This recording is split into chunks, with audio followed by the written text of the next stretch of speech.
हा घरकुलवाशांचा आवाज आहे। आवाज भोसरीपर्यंत गेला पाहिजे। रामकृष्ण हरी, रामकृष्ण हरी। अजित भाऊ आगे बढ़ो। महाराष्ट्राचे आराध्य दैवत राजा छत्रपती शिवाजी महाराज, घटनेचे शिल्पकार आदरणीय डॉक्टर बाबासाहेब आंबेडकर, राष्ट्रवादी काँग्रेस पार्टीचे नेते, आमचे सर्वांचे दैवत आदरणीय शरदचंद्रजी पवार साहेब, शिवसेनेचे नेते, शिवसेना प्रमुख आदरणीय उद्धवसाहेब ठाकरे, त्याचप्रमाणे काँग्रेसचे नेते राहुलजी गांधी साहेब, व्यासपीठावरती बसलेल्या शिवसेनेच्या नेत्या आदरणीय सुलभाताई उबाळे, त्याचप्रमाणे आमचे राष्ट्रवादी काँग्रेस पार्टीचे नगरसेवक संजय शेठ नेवाळे, त्याचप्रमाणे नगरसेविका संगीता नानी तामाने, या ठिकाणी सर्वांचे नाव घेऊन खूप वेळ वायाला घालवत नाही, मी व्यासपीठावरील सर्वच मान्यवरांची माफी मागतो। जमलेल्या सर्व बंधू आणि भगिनींनो, खऱ्या अर्थानं 5 वर्षे झाली की निवडणुका लागतात,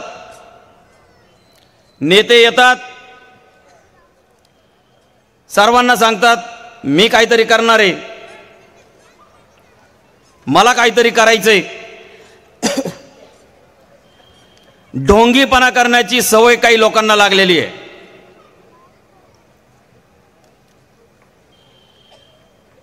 काही लोक विकासाच्या नावाखाली लोकांना भूलथापाही देतात। आज आपण या ठिकाणी बसलोय, ह्या घरकुलचा प्रोजेक्ट जर कोणी आणला असेल तर त्यांचं नाव शरदचंद्रजी पवार साहेब आहे। कारण पवार साहेबांना एक सर्वसामान्य जनतेसाठी, तळागाळातील माणसासारखी एक चांगलं शहर या ठिकाणी बनवायचं होतं। आणि ज्या वेळेला हा प्रोजेक्ट मंजूर झाला त्यानंतर महानगरपालिकेवरून राष्ट्रवादी काँग्रेस पार्टीची सत्ता गेली आणि सत्ता आली ते भाजपांची। भाजपची सत्ता आल्यानंतर 10 वर्षामध्ये ह्या घरकुलच्या सामान्य जनतेचं ड्रेनेजचं पाणी सुद्धा बाहेर काढता आलं नाही, इतकी घाणेरडी परिस्थिती या ठिकाणी या आमदारांनी केलेली आहे।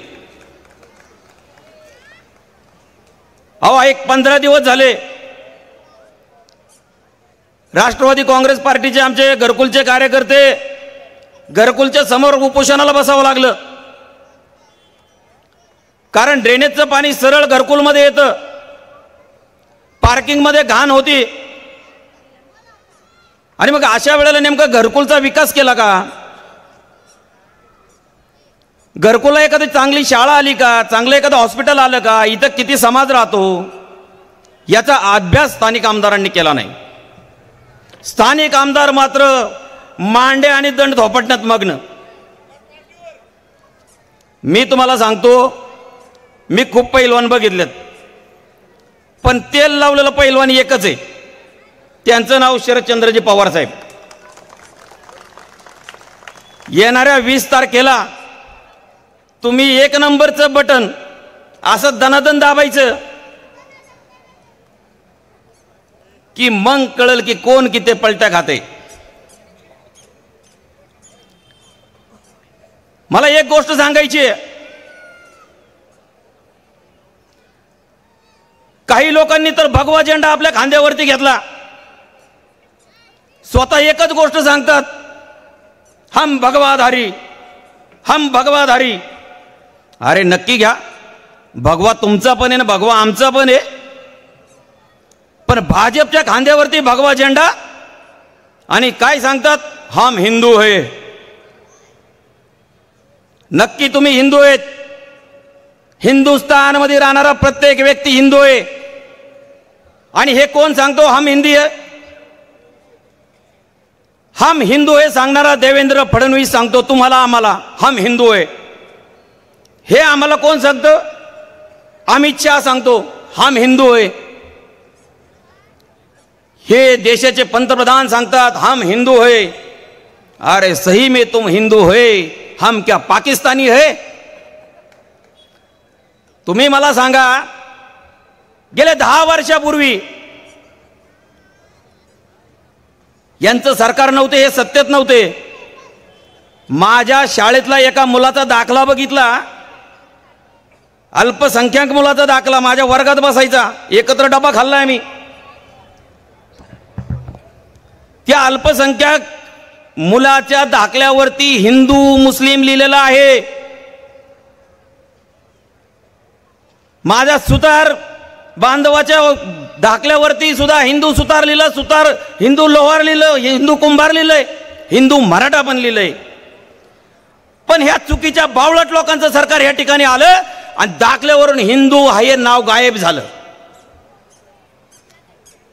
मग कसले तुम्ही हिंदू आणि कसले तुम्ही भगवाधारी?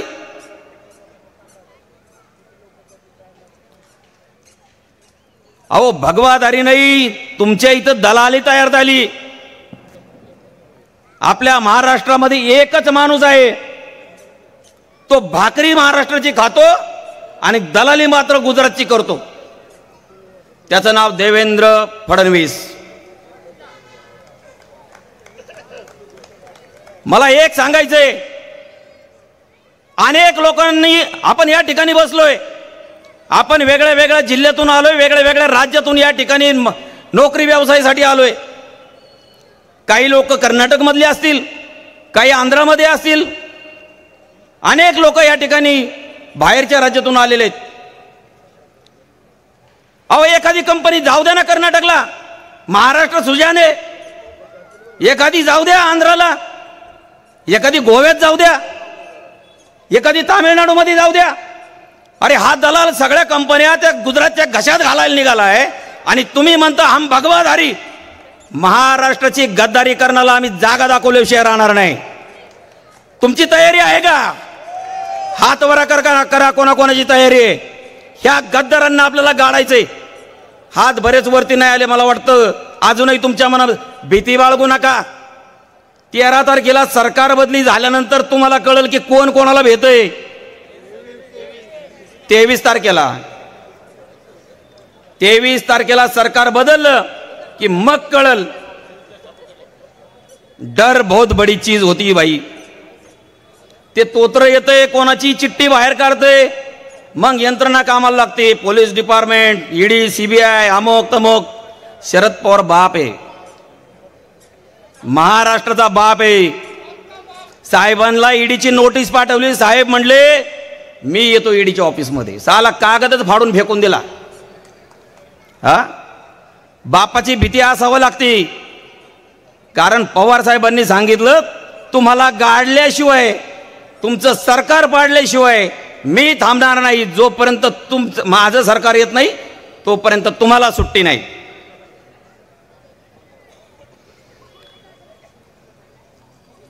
काही गोष्टी लक्षात घ्या. मी माझ्या माता भगिनींना एक विनंती करतो, या येड्या गाबाळ्यांच्या भूल थापाला अजिबात बळी पडू नका. 1500 रुपये दिले, आपल्याच खिशातले दिलेत. दादा एक मला सांगा, किती आमदारांनी आतापर्यंत शेती विकून बहिणींच्या अकाउंट पैशामध्ये जमा केलेत? कोणी शेतजमीन विकलेली ऐकली का? 7-12 कोणाचा तरी कोरा झालाय आणि ते शिंदे दाढीवाले फिरतोय म्हणते काय, माझ्या बहिणीला मी कधीही कमी पडू देणार नाही. अरे विकना सातारची 50 एकर. हा, मग तुला समजल. हेलिकॉप्टर मधून जाऊन शेती करतो का तो? अरे लबाडेत.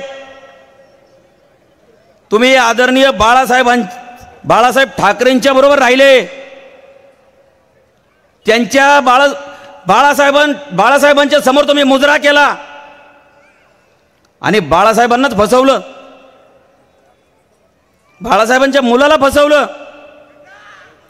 अरे गद्दार आहेत तुम्ही. काय म्हणतो? की मला ईडीची नोटीस आली म्हणून मी गुजरातला गेलो. गद्दारांना सोडायचं नाही, एकही गद्दाराला सोडायचं नाही.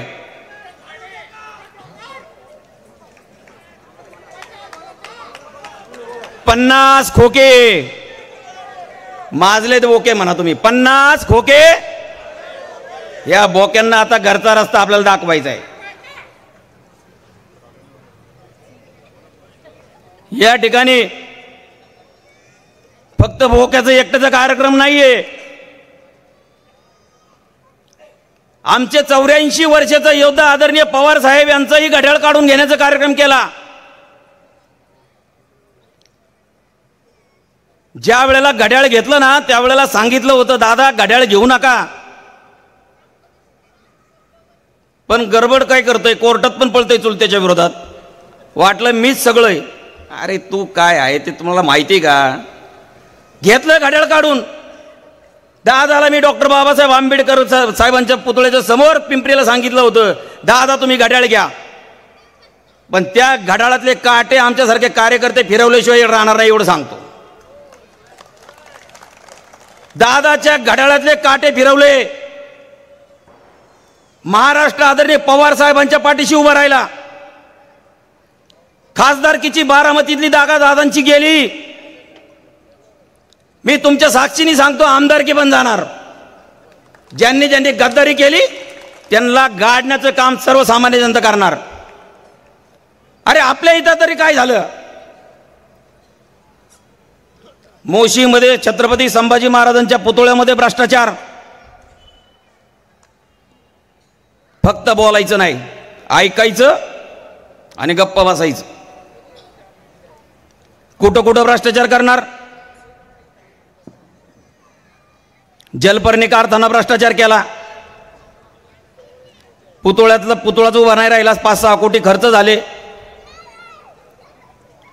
पुतळ्यावर बोललो तर पत्रकारांना पण दम देतात माणसं. एक लक्षात घ्या, हे भाजप म्हणजे देवेंद्र फडणवीस साहेब, एकनाथ शिंदे आणि अजित पवारांचं सरकार होतं. हे मोदी साहेब आपल्या इथं आले महाराष्ट्रामध्ये आणि म्हटले घेऊ छत्रपती शिवाजी महाराजांचा आशीर्वाद आणि देऊ मोदींना साथ. आम्ही सर्वांनी साथ दिली मोदींना. 5 वर्षानंतर पाहतो पुन्हा एकदा आले. म्हणले मी अरबी समुद्रामध्ये छत्रपती शिवाजी महाराजांचा अश्वारूढ पुतळा उभा करतो. त्याच्यानंतर 5 वर्षानंतर आले, पुतळाच नाही. आपली सगळी माणसं पुतळा शोधतात. 1600 कोटी रुपये खर्च झालाय, पुतळा सापडत नाही. अरे हे गुजरातचे दलाल आपल्या छत्रपती शिवाजी महाराजांना सोडत नाही आणि आम्ही काय 1000 रुपये 2000 रुपयासाठी काही लोक बोंबलत हिंडतात कुणीकडे पण. मी एक गोष्ट सांगतो, छत्रपती शिवाजी महाराजांना यांनी अरबी समुद्राच्या पुतळ्यामध्ये फसवलं. त्यानंतर कोकणातला एक पुतळा त्यांनी तयार केला होता, तो पुतळा पडला. तो शिंदे साहेब म्हणले हवेच्या दिशेने नाही, हवेच्या विरुद्ध दिशेने पडला. मित्रांनो मी सांगतो, पुतळा हवेच्या प्रवाहाच्या दिशेने पडला. अरे भ्रष्टाचार कुठं कुठं करताल? हिंदू मिलवरील डॉक्टर बाबासाहेब आंबेडकरांचं स्मारक झालंय का? पैसे खाण्याचे थोडं बंद करा. प्रत्येक वेळेला भाजप म्हणते हिंदू धर्म बचाना है. आता ते सोडा. ह्या महाराष्ट्रातल्या सर्वसामान्य महिलांच्या भगिनींच्या कमीत कमी जे काय हल्ले होतात त्यांच्यावरती जे बलात्कार होतात, अहो ते थांबवा. तुम्ही कसले हिंदू धर्म बचाना आहे? आम्ही आहोत ना त्यासाठी. तुम्ही फक्त महिलांसाठी उभे राहा. एवढी हिंमत असेल ना तर हे करा. आपल्याला परिवर्तन करायचंय मित्रांनो. या भोसरी विधानसभेमध्ये विकास झाला नाही, मला हे पुन्हा पुन्हा का सांगावं लागतंय? कारण तुम्ही जर तळवड्यातून निघाला तर तुम्हाला मुशीला जायला कमीत कमी अर्धा तास लागतो. आणि मुशीच्या भागामध्ये जर बघितलं तर पाण्याचे टँकर चालू आहेत, सगळे लाभार्थी. म्हणून आपल्याला या ठिकाणी अजित भाऊंना संधी द्यायची.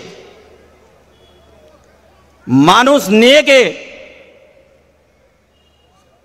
म्हणून इथं बसलेले सगळेजण एक आहेत. आणि अजित भाऊंचं बटन सुद्धा एक आहे. एक लक्षात ठेवायचं, 20 तारखेला मतदान करताना एकट्याने जायचं नाही. शेजारच्याला पहिलं सांगायचंय. कारण शेजारचं घरात बसतंय नाही तर कामाला जाते गपचूप डबा घेऊन, लक्षात ठेवा. म्हणते डबल पगार मिळेल त्या दिवशी, सरकारी सुट्टी. शेजारच्याला पहिलं सांगायचं माझ्याबरोबर चल, आपली फसवणूक होता कामा नये. कारण हे महाराष्ट्राचे दलाल काहीही करू शकतात. आणि एकदा फसवलं यांनी, यावेळेस तुम्ही आपण फसवून घ्यायचं नाही. तुमच्या सर्वांच्या साक्षीने एक गोष्ट सांगतो, ज्या वेळेला अजित भाऊ या ठिकाणी आमदार होतील ना, या घरकुलचा नाही तर भोसरी विधानसभेचा पूर्णपणे कायापालट झालेला असले. कारण तुम्ही जर भोसरी बघितलं, अजित भाऊंचा प्रभाग बघितला, 4 टर्म नगरसेवक आहे.